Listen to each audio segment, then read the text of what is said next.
Hi, you guys, it's me again. Today's Halloween, so October 31st, 2025. Last day of the month, a lot of exciting things happening. I just wanted to do a quick check-in to let everyone know where I'm standing now. So tomorrow, November 1st, will be my official 4 months of maintenance, which I know 4 months is a really short amount of time in general, but at the same time, it's significant to me because I've never been able to maintain my weight no matter what I was doing. It just always seemed like it was either trending up or trending down. And so for 4 months, I've been maintaining a healthy weight. And honestly, it's been going up and down the last month or so. And it's leveled out at like a lower weight than I ever expected. My average weekly weight last week was like 107 pounds. So, it's like I'm happy with where I am, but at the same time, I'm really not trying to lose anymore. I'm at the borderline, like underweight, under body fat. I'm like right on the cusp.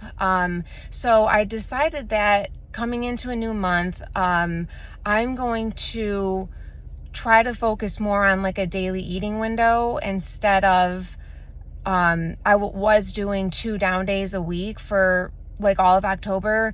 I was doing Monday a down day followed by an up day on Tuesday, and then Thursday a down day with an up day on Friday. And it was working for me, and I really like how I feel on fasting days. And I enjoy just as much the feast days the following days.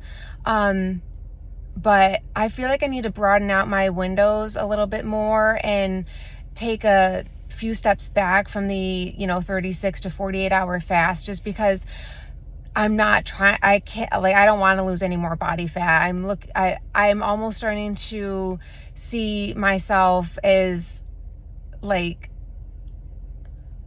just unhealthy. Like I'm strength training and I'm building muscle, but at the same time, I'm not trying to do anything crazy. I don't have an eating disorder. But I noticed like the weight is still trending down. So, I'm going to give it a try. My plan is to do a 20-hour fast with a 4-hour daily eating window.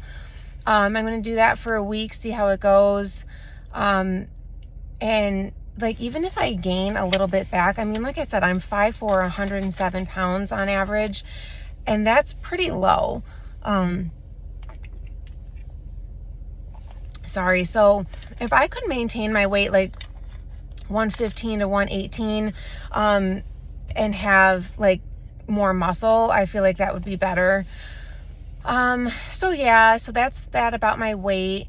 I've been keeping up with my habit trackers, but with that said, and being really busy, I ended up getting, a new group of foster kittens. They're the most adorable little things, but they're young. They're only 5 or 6 weeks, and they're taking up a lot of my time. And I mean, it comes with the territory. So, it's just been busy. So I haven't had as much of an opportunity to exercise every day like I wanted to. And I hate to make excuses, but it's literally like every minute of the day I'm doing something, hence why I'm recording this while I wait for my daughter. It's just like the only free time I have to just sit and not be doing something.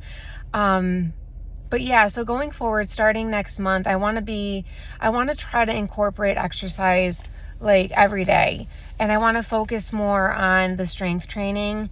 And I don't really want to set a goal, like, so to speak. I mean, ideally 30 minutes of movement would be ideal, but I'm thinking even if it's just 10 minutes of walking by my workout room, grabbing a pair of dumbbells and doing like an improv workout routine just for 10 minutes even. I want to do something every day. The last month here in October, I had a lot more days of doing nothing than I wanted to. And it's not like I wasn't active. Like, I was really, really active, but I just wasn't doing official workout sessions. So I'm just trying to navigate this whole realm of maintenance and balancing the the actual fasting portion, what I'm eating, and being intentional with the exercise. But what I have been consistent with and have continued on with, and I'm so grateful that I have, is my daily sit-ups and push-ups every day. My number has gone up to, I think I'm at like 30 push-ups. I mean, I do them on my knees, but I have good form, and like 40 sit-ups in a row. And when I'm done doing those sit-ups, like, I kid you not, like, I can feel my abs, and like, I'm starting to really get definition. And we're going on a vacation here in November, and I'm really excited to be able to wear a two-piece bathing suit and feel proud of my midsection. And I'm just happy because it hasn't felt like a huge chore. It's usually like when I get ready to make dinner, I just take like 5 minutes out of my day. I do it right in my living room. I just get on the floor on the carpet. I pump out my push-ups, write it down. I pump out my sit-ups, write it down, and then move on with my day. It like legitimately takes like 5 minutes. So I'm going to continue doing that. In the last few days, like, that's all I've had a chance to do, and I'm learning to like be okay with that. But I do want to have more exercise. The food has been good. I've been eating home a lot more. I've been trying to stick with like a lean protein and a vegetable, and like a carb here and there. I'm not saying carbs are bad, but I do try to focus more on like the lean proteins. So the other night I made baked Italian chicken in the oven with steamed green beans, but I made a box of Rice-A-Roni. Just, I know it's processed and it's not the best thing for you and it has carbs, but I was craving like a creamy rice. So I had maybe like one serving spoonful worth. So it wasn't a big deal. I do have dessert on my feast days most of the time. And I love ice cream. I'm not going to lie. And it's obviously not healthy, but something that I've learned is like, we'll order pints of ice cream. So we all have our own. And I make my pint of ice cream last like at least 4 different days. So when I'm eating my pint of ice cream, I only eat down like that much, like a teaspoon depth all the way around, and then I'm done. So it's, maybe like 5 or 6 bites of ice cream. And so it's not a huge portion, but it's enough that I feel like I can include it in my diet on a regular basis without it negatively affecting me nutritionally. So yeah, I don't really have a lot going on other than I'm really busy with these cats. I have a mommy with 6 of her kittens that are going to be 10 weeks old, and they're all getting adopted hopefully next week. I have the new ones that just came in, and they're separated from the other ones just because we have to quarantine them to make sure that they don't have like diseases or parasites or anything that can be transmissible. But yeah, basically things are going really good.